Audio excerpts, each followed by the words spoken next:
दिल्ली में अभी ठंड ठीक से शुरू भी नहीं हुई है, लेकिन प्रदूषण बढ़ने लगा है। पिछले एक हफ्ते से दिल्ली में एयर क्वालिटी इंडेक्स यानी वायु की जो गुणवत्ता है वो 200 के ऊपर यानी बेहद खराब स्तर पर पहुंच चुकी है। लेकिन सबसे हैरान करने वाली बात यह है कि जिन दो एजेंसियों के पास प्रदूषण कम करने का जिम्मा है, वो स्टाफ की कमी का रोना रो रहे हैं।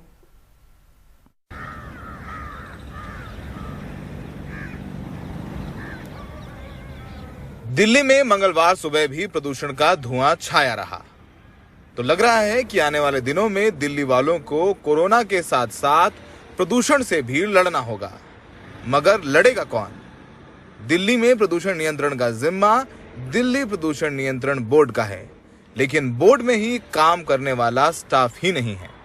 सूत्रों की माने तो 343 स्वीकृत पदों में 240 पद रिक्त हैं। 103 के स्टाफ में कई लोगों को दिन और रात ड्यूटी करनी पड़ रही है। स्टाफ ना होने की वजह से सिर्फ 35 लोग ही पेट्रोलिंग पर जा पा रहे हैं। पूरे डीपीसीसी में वायु प्रदूषण के लिए सिर्फ एक ही वैज्ञानिक है। दिल्ली प्रदूषण नियंत्रण बोर्ड दिल्ली सरकार के अंतर्गत है। दिल्ली सरकार का कहना है कि वो प्रदूषण बोर्ड में भर्ती के लिए कई बार एलजी साहब को लिख चुके हैं, क्योंकि दिल्ली सरकार के पास भर्तियों का अधिकार नहीं है। एक हिस्सा ये निश्चित रूप से है कि दिल्ली के अंदर न सिर्फ डीपीसीसी में बल्कि सभी डिपार्टमेंट्स के अंदर जो सैंक्शन पोस्ट हैं उसके अगेंस्ट जो भर्ती होनी चाहिए वो नहीं हो पा रही है।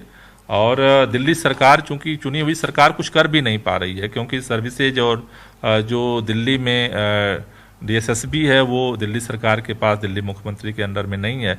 लेकिन उसके लिए हम लोग चिट्ठियां लिख रहे हैं, डीएसएसबी को भी डिपार्टमेंट ने भी चिट्ठियां लिखी हैं और सभी डिपार्टमेंट कर रहे हैं। तो वो एक चीज़ों से हम सफ़र कर रहे हैं। लेकिन दूसरा, उसकी जगह पे जहाँ पे भर्तियां नहीं हो रही हैं परमानेंट, कुछ लोगों को हमने टेम्परेरी बेसिस पे भी रखा है, जिससे कि इन चीज़ों को जो है आसान बनाया जा सके।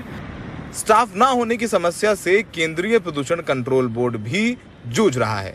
मार्च महीने में संसद में दिए जवाब में पर्यावरण मंत्रालय ने बताया कि सीपीसीबी के स्वीकृत 521 पदों में 79 पद खाली हैं। सवाल यही है कि क्या वाकई में हमारी सरकारें प्रदूषण को लेकर के संजीदा हैं? क्योंकि दिल्ली में प्रदूषण नियंत्रण के लिए बनाए गए बोर्ड में 70% पद खाली पड़े हैं। कई वैज्ञानिक, कई एम्प्लॉय डीपीसीसी के 24 घंटे काम कर रहे हैं, कितने दबाव में हैं। और ऐसे में जब दिल्ली में सबसे ज्यादा वैज्ञानिकों की और प्रदूषण नियंत्रण के लिए लोगों की जरूरत है। नई दिल्ली में सहयोगी अनरवि के साथ सौरभ शुक्ला, एनडीटीवी इंडिया।